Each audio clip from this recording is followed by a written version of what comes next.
Halos hindi ko na marinig ang lahat ng ingay na nililikha ng sasakyan mula sa trapiko sa kahabaan ng EDSA.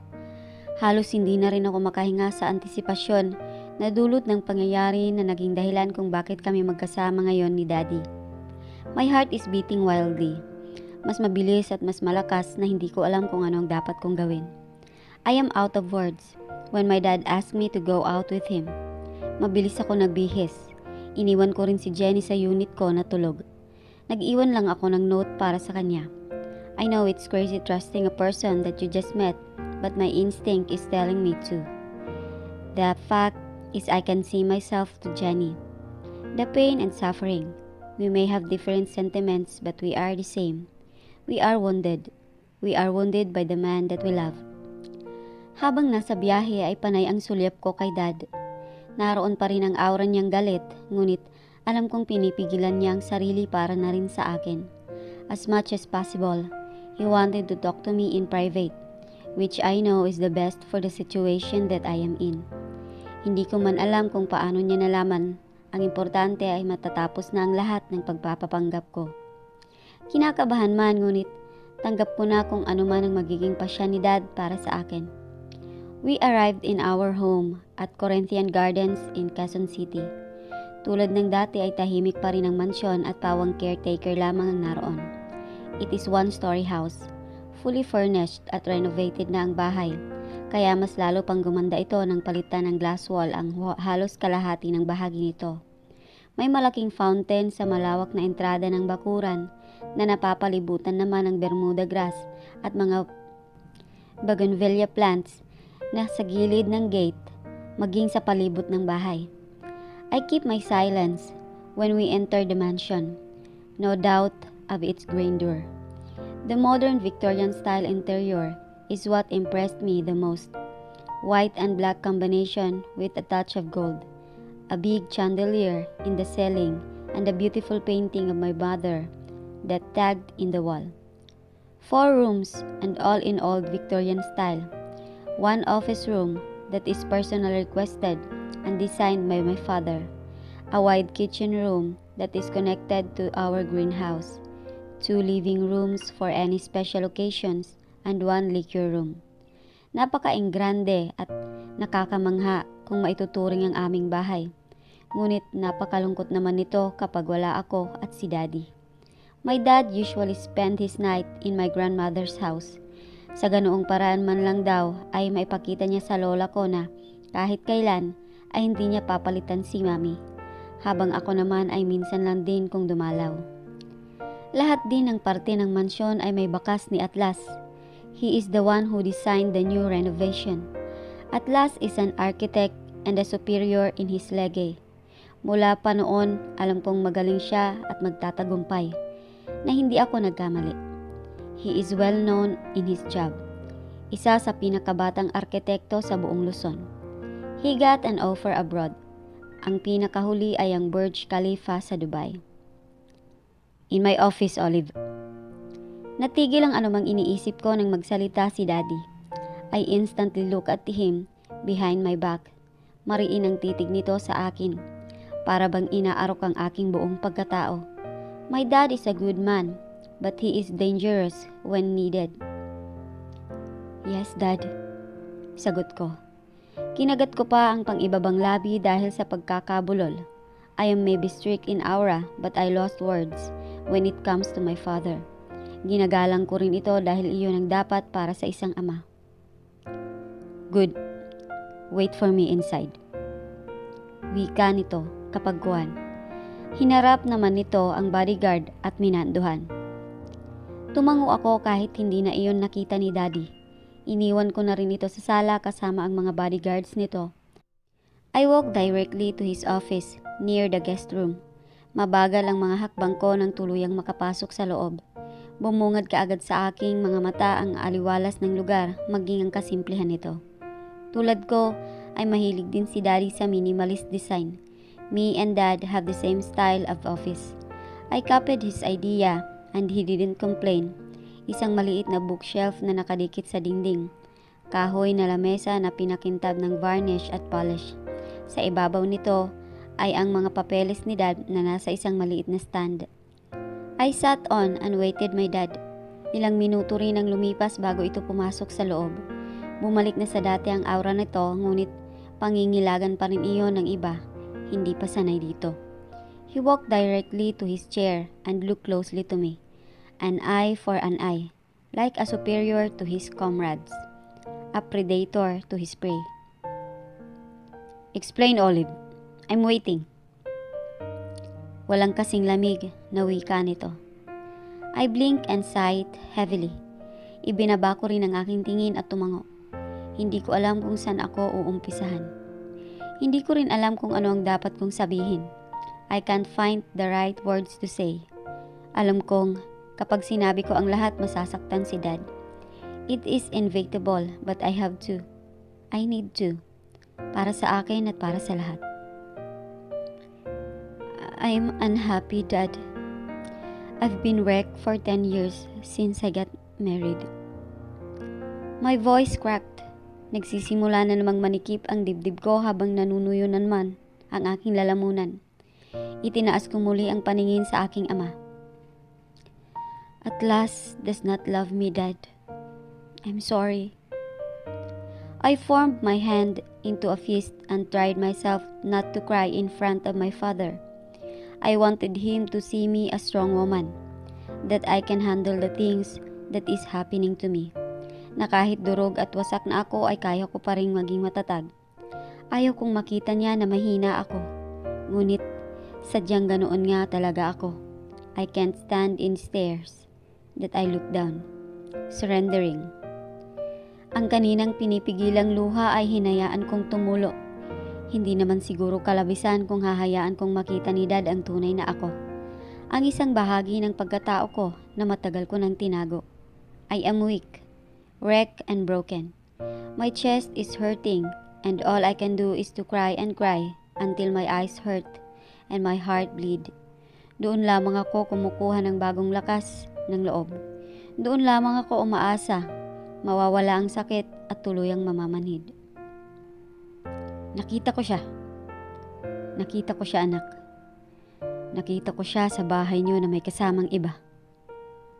I wanted to surprise you, but napamura ang daddy ko. My silent cry became wailing as my dad punched the table. I closed my eyes and prayed hard to stop the tears from falling, but I just can't. It won't stop. My dad told me, added my grief. Sinaktan na naman ako ni Atlas ng paulit-ulit. Hindi pa siya nakontento sa pananakit sa akin, maging ang daddy ko ay nadamay. Paano niya nasikmurang dalhin si Trina sa mismong bahay ko? Atlas stripped me all. Simula nang mahalin ko siya. Lahat na ay nawala sa akin. Pagmamahal ko sa sarili, dignidad, at maging ang respeto ko sa sarili ay nawala nang pumayag akong maging kahati ng iba. Nang pumayag akong kahit ako ang asawa ngunit ako ang walang karapatan. Atlas is so unfair. I hate him for hurting you, Iha. Why did you do it to yourself? I felt my dad's hand hold me tight. Inakay niya ako patayo at niyakap ng mahigpit. Napakahigpit na parabang sinasabi nito na walang pwedeng manakit sa akin. I will destroy him. Hinding-hindi ko mapapatawad ang taong mananakit sa anak ko. Mahina ang bulong nito. My dad kissed the top of my head. He released me from the hug and looked my face. My tears keep on falling, but I can still see his concerned stare at me. He survived my face and wiped my tears slowly. Dahan-dahan, may pag-iingat. Habang ginagawa ni Daddy iyon, ay unti-unti ring lumilinaw sa akin ang kanyang anyo. I can see tears coming from his eyes. Hindi ko na naman napigilan ang sarili ko at bumanghalit ng iyak. I'm sorry, Daddy. Parang dinudurog ang puso ko sa nakitang luha at lungkot sa mga mata nito. I am a failure. I failed my dad's expectation towards me. Nasa ganoon kaming posisyon nang maagaw ang aming atensyon ng isang katok mula sa pinto ng opisina. My dad put me back to the chair and leave me. Pinilit ko ring ayusin ang sarili. Pagod na ang puso ko pero hindi pa rin napapagod ang mata ko. Hindi pa rin nauubos ang luha mula dito. Gayunpaman, pinilit kong maging maayos at kumalma para kay Daddy. Kahit para na lang sa kanya. Nandito na po, Senator. Narinig kong wika ng kausap nito. Good. Hintayin niyo ako sa labas. Sagot naman ni Dad. I heard my dad's footstep walking closer towards me. Tumigil ito nang eksaktong tumapat sa akin. I looked up and saw how his expression changed. Ang malambot na hitsura nito kanina ay nawala. Sumama ka sa akin, anak. We're going to teach a lesson. Napakunot ang noo ko sa sinabi ni Dad. He held my hand and guided me out of his office. My heart is still heavy, but I am trying to calm down. Lalo pat hindi ko alam kung ano ang gustong ipahiwatig ng daddy ko. Nasa pasilyo pa lamang kami ng bahay nang makarinig ako ng isang pag-ungol. Ungol ng isang taong nasasaktan. My heartbeat doubled, and I am not dumb to conclude everything. Nang tuluyan kaming makarating sa labas ng veranda ay mas lalo pang sumakit ang puso ko. Nanginginig ang aking katawan dahil sa halo-halong emosyon. Dad? Mahinang bulong ko. Tiningnan ko rin ito sa aking gilid ngunit hindi man lang nagbago ang ekspresyon sa mukha nito. I looked back and the wide ground. Seeing Atlas beaten by my dad's bodyguard made my head dizzy, made my heart hurt even more and made me cry. Mahina pa rin ako dahil kahit gaano pa kasakit ang ginawa niya sa akin, hindi ko pa rin kayang masaktan si Atlas ng ganito. Paulit-ulit na binubugbog habang walang kalaban-laban sa mga bodyguards ng daddy ko. Dad, please. Sigaw ko kay daddy nang makitang bumubunot ang isang bodyguard nito ng baril. Niyugyug ko ang balikat nito ngunit matigas pa rin si daddy sa patuloy lang sa pagtanaw. I wailed for Atlas but no one heard me.